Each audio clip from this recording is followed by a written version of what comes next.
Hello students, I hope you don't mind me being a little blurry this week. I'm not quite sure why I am, but hopefully I'll figure it out, and next week I'll be back in focus. So this week we are studying our fourth of 8 diversity issues, socioeconomic status and its relationship to design. Social scientists frequently debate the meaning of class, devising their own categories based on income, employment, or education level. But the truth is that class may be too complicated to reduce to a few indicators such as the size of your bank account or how many academic degrees you have. Class is also about a set of ideas and beliefs, says Josh Clinton, a political science professor at Vanderbilt University.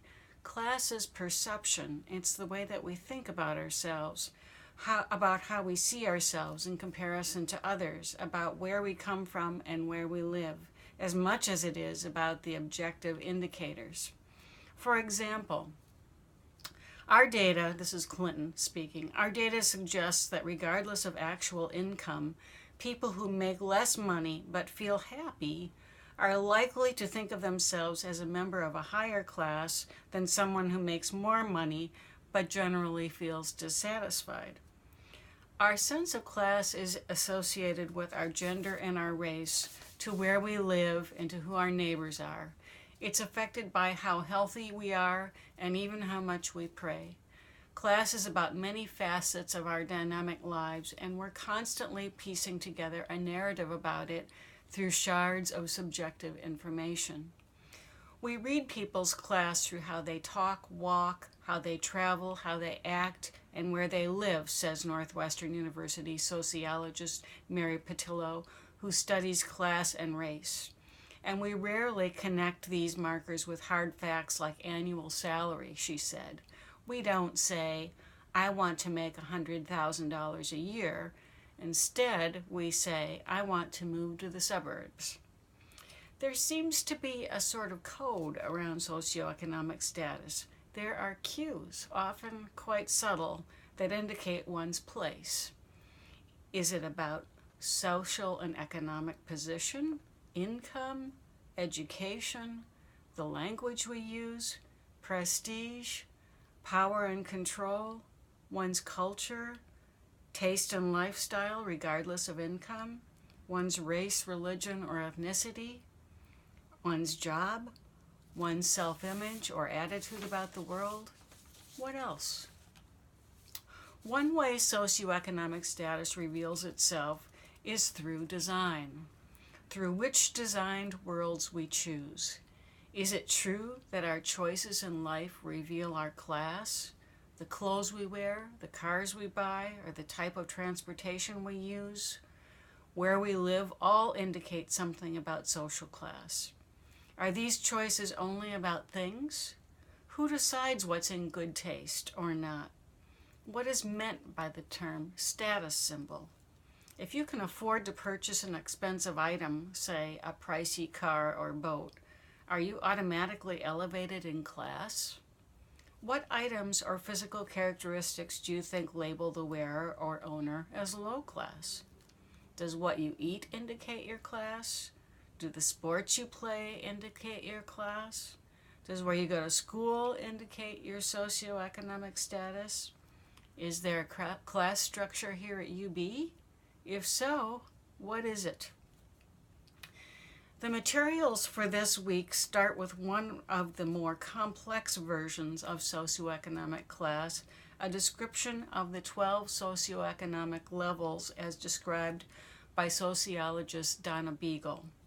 Her categorization gives us a way of framing the socioeconomic spectrum, which allows us to discuss the topic in relation to design. Then we will move on to an audio titled, A Better Life, Creating the American Dream. The American Dream has roots in the nation's loftiest ideals, the right to liberty and the pursuit of happiness.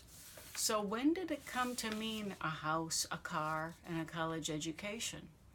In this audio documentary, American Radio Works investigates the history of the American dream and about how it is changing.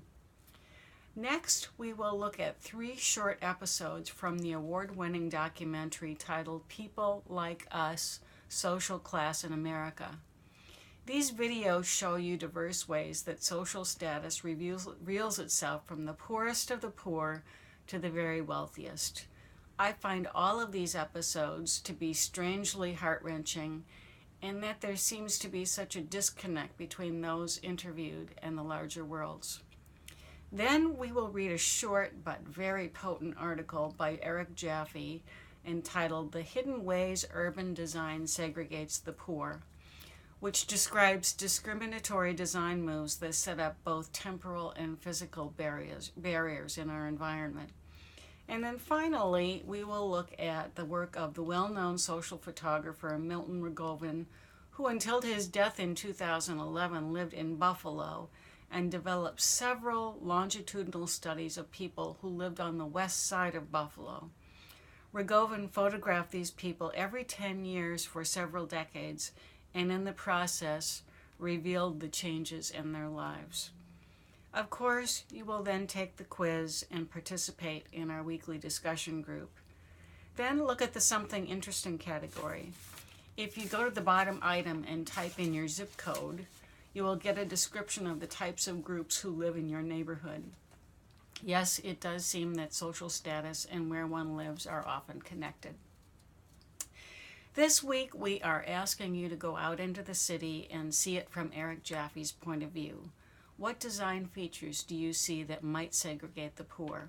In other words, which design features act as social barriers? We are asking you to report your findings in one of our discussion threads this week.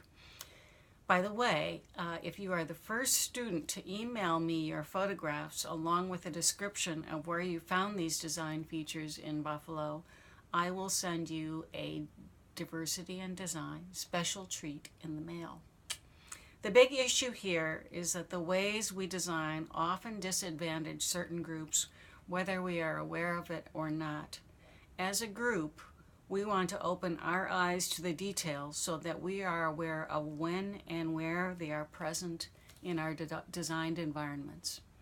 Okay, everyone, I hope to see you in more focus next week, and enjoy this beautiful weather. Bye-bye.